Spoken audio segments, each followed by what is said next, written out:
የዓለማችንን ኃያል ሚሳኤል ሰርተናል ብለው የሩሲያው ፕሬዝዳንት ቭላዲሚር ፑቲን ከተናገሩ በኋላ ዓለም ስለ ሳርማት ሚሳኤል እያወራ ነው። 35000 ኪሎ ሜትር የሚጓዘው ዛሬ አይደለም ነገ የሚሰሩ የሚሳኤል መከላከያ ስርዓቶች ፈጽሞ ሊያቆሙት የማይችሉት ነው የተባለው የምዕራቡ ዓለም ሰይጣን ብሎ የሚጠራው ሚሳኤል ወደ ሥራ ሊገባ መሆኑ ተሰምቷል። ፑቲንም ደስ ብሏቸዋል። በአንድ ጊዜ ብዙ ኢላማዎችን መምታት መቻሉ አሜሪካን ሄዶ እንደፈለገ የሚያደርግ መሆኑ ደግሞ ዓለም ይበልጥ ትኩረት እንዲሰጠው አድርጓል። ጉዳዩን እንመለከተዋለን። ይህ እንደተጠበቀ ሆኖ የአሜሪካ የጦር አውሮፕላን ወደ አውሮፓዊቷ ሀገር እየገሰገሰ በነበረበት ሰዓት ሀገሪቱ ካስነሳቸው የጦር ጀት ጋር ተፋጦ አስደንጋጭ ክስተት ተፈጥሯል። የአሜሪካው አውሮፕላንም ቀኝ ኋላ ዙር ብሎ መመለሱ ተሰምቷል።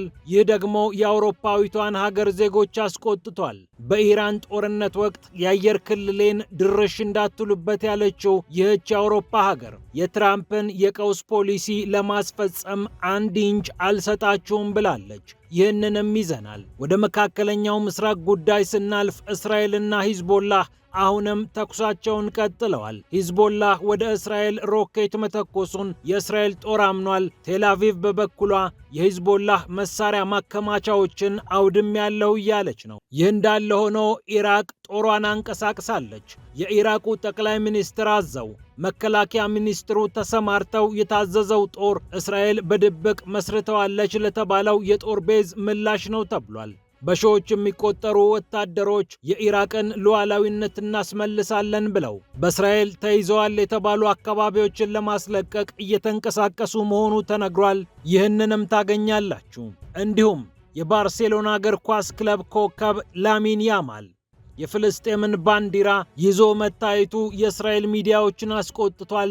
የእስራኤል ሚዲያዎች ስለ ላሚን ያማል የተናገሯቸውን ነገሮች እንመለከታለን። ፒያሳ ኔትወርክን ስትከታተሉ ሁሉንም በጥልቀት ታገኛላችሁ። ፒያሳ ኔትወርክን ሰብስክራይብ፣ ላይክ እና ሼር በማድረግ የፈጣን የተአማኒና የጥልቅ ዘገባዎች ቤተሰቡን ስንል በአክብሮት ጋብዘናል። አሁን ወደ ጉዳዮቻችን አለፍን።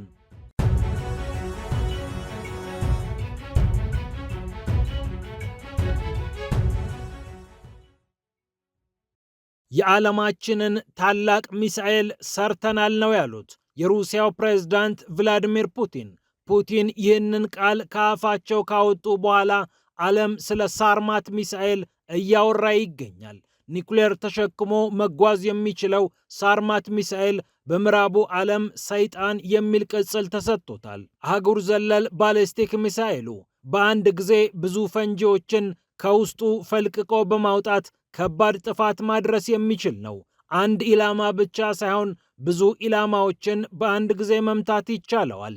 35000 ኪሎ ሜትር ርቀት መወንጨፍ የሚችለው ይህ ሚሳኤል ሩሲያ በዚህ ዘመን ሊመረት ከሚችለውም ቴክኖሎጂ ከፍ አድርጋ ማምረቷን የሚያሳይ ነው ተብሏል። ፑቲንም ይህንን ሚሳኤል ማንም አይቋቋመውም ብለዋል። በምዕራቡ ዓለም ያሉ የሚሳኤል መከላከያ ስርዓቶች ሳርማትን ማቆም እንደማይችሉ ላረጋግጥ እወዳለሁ ነው ያሉት ቭላዲሚር ፑቲን።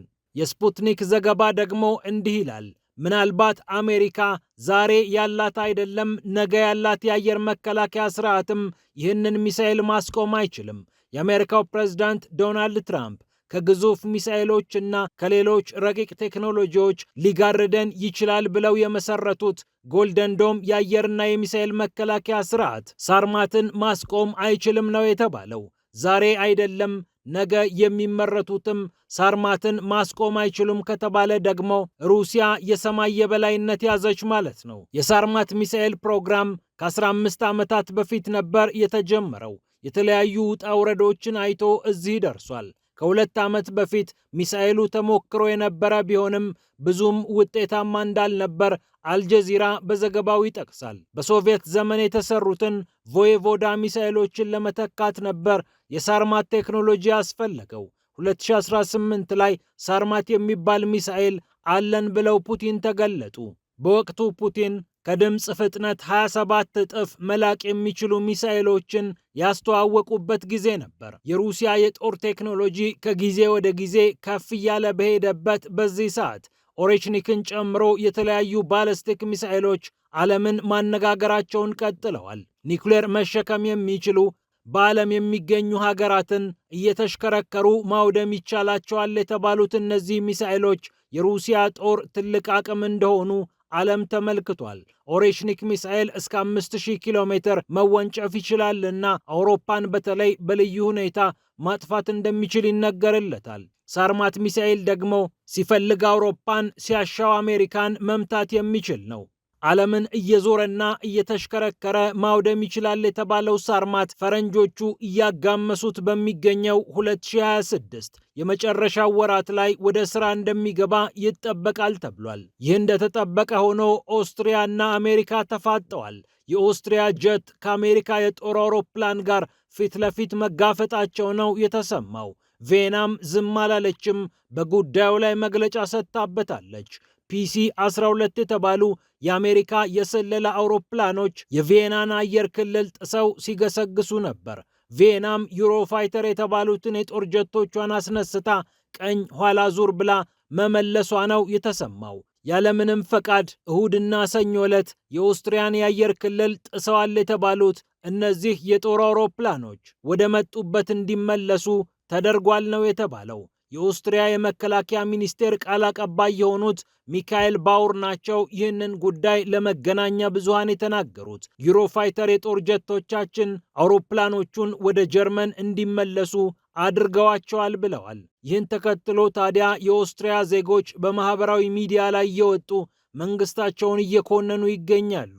የእኛን የአየር ክልል እኮ ማንም ከቁም ነገር አይወስደውም፣ እንደፈለገ ይጋልብበታል ሲሉ መናገራቸውም ቃል አቀባዩ በኤክስ ማህበራዊ ገጻቸው ላይ ወጥተው ምላሽ እንዲሰጡ አድርጓቸዋል። ጉዳዩን በዲፕሎማሲያዊ መንገድ እንጨርሰዋለን ያሉት የአውስትራሊያ ባለስልጣናት አውሮፕላኑን መምታት እንደማያስፈልግም አንስተዋል። ባወር በኤክስ ገጻቸው ላይ እንዲህ ነበር ያሉት። አውሮፕላኑን መምታት ነበረብን።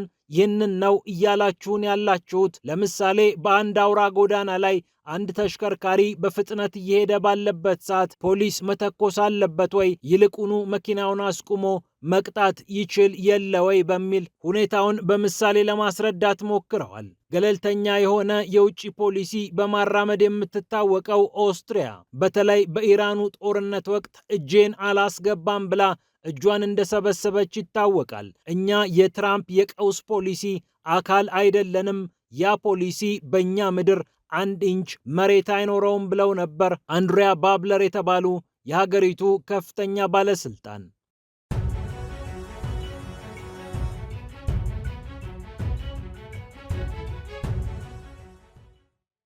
ወደ መካከለኛው ምስራቅ ዞር ስንል የኢራቅ ህዝባዊ ጦር ቀጭን ትዕዛዝ ተሰጥቶት በምዕራብ ኢራቅ ተንቀሳቅሷል። በናጃፍ እና በካርባላ ልዩ ዘመቻ እንዲያካሄድ የተወሰነው ደግሞ በጠቅላይ ሚኒስትሩ መሆኑ ታውቋል። የኢራቅ ህዝባዊ ኃይሎች ወይም ፖፑላር ሞቢላይዜሽን ፎርስስ እየተባለ የሚታወቀውና ከኢራን ጋር ልዩ ግንኙነት እንዳለው የሚነገርለት ኃይል በጠቅላይ ሚኒስትሩ ታዞ በመከላከያ ሚኒስትሩ እየተመራ በናጃፍ እና በካርባላ ልዩ ዘመቻ እያካሄደ እንደሆነ ተሰምቷል።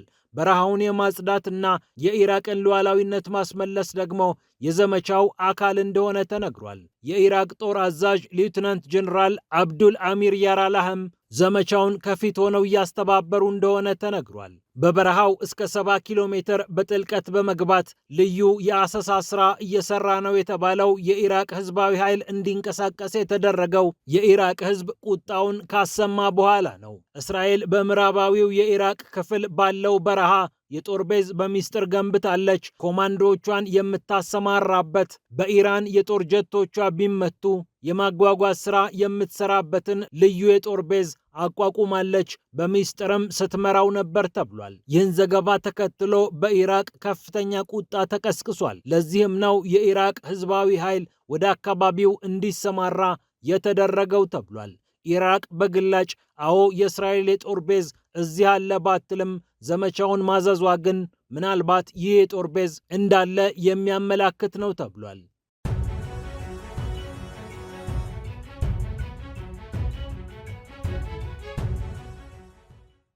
በተመሳሳይ እስራኤል ከሂዝቦላህ ጋር መፋለሟን ቀጥላለች። የእስራኤል ጦር በሂዝቦላህ ተመትቻለሁ ብሏል። ሂዝቦላህ ሮኬቶችን እያስወነጨፈ በደቡብ ሊባኖስ በሚገኙ ወታደሮቻችን ላይ እየተኮሰ ነው ያለችው እስራኤል ሮኬቶቹ በወታደሮቿ መኖሪያ አካባቢ እንደወደቁም አሳውቃለች። በወታደሮች ላይ የደረሰ ጉዳት ግን የለም ነው ያለችው እስራኤል።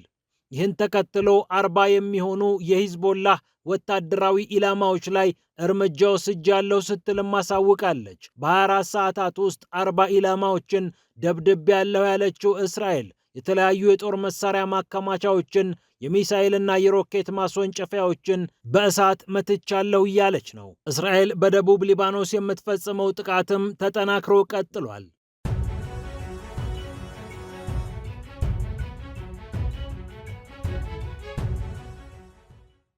በመጨረሻም የእስራኤል ሚዲያዎች ስለ ላሚን ያማል የተለያዩ ነገሮችን እየጻፉ ነው።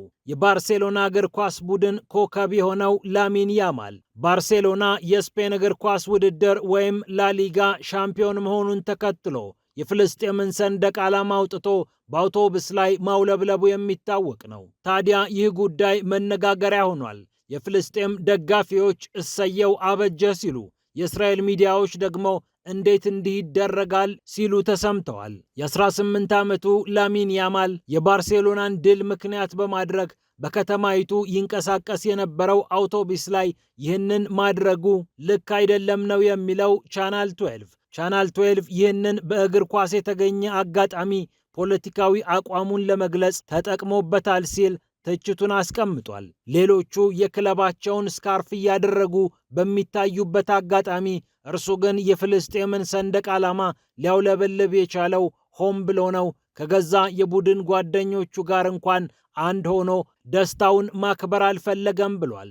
የዲዮት አህሮኖት የተባለው የእስራኤል ጋዜጣ በበኩሉ ይህ ልጅ ከዚህ ቀደምም ፖለቲካዊ አስተያየቶችንና ትዕይንቶችን ሲያሳይ ነበር በማለት በላሚን ያማል ላይ ተቃውሞውን ገልጿል። ካታላን አካባቢ ያሉ እግር ኳስ ተጫዋቾች እና የእግር ኳስ ሰዎች የፍልስጤምን ጉዳይ በልዩ ሁኔታ እንደሚመለከቱት ይታወቃል። የማንቸስተር ሲቲው አሰልጣኝ ፔፕ ጋርዲዮላም ለፍልስጤም ያለውን እዝነት በተደጋጋሚ እንዳሳየም የሚታወቅ ነው። ፒያሳ ኔትወርክን ስትከታተሉ ስለቆያችሁ ክብረት ይስጥልን ብለናል። ፒያሳ ኔትወርክን ሰብስክራይብ፣ ላይክና ሼር በማድረግ የፈጣን የተአማኒና የጥልቅ ዘገባዎች ቤተሰቡን ስንል በአክብሮት ጋብዘናል። ሰላም ለዓለማችን።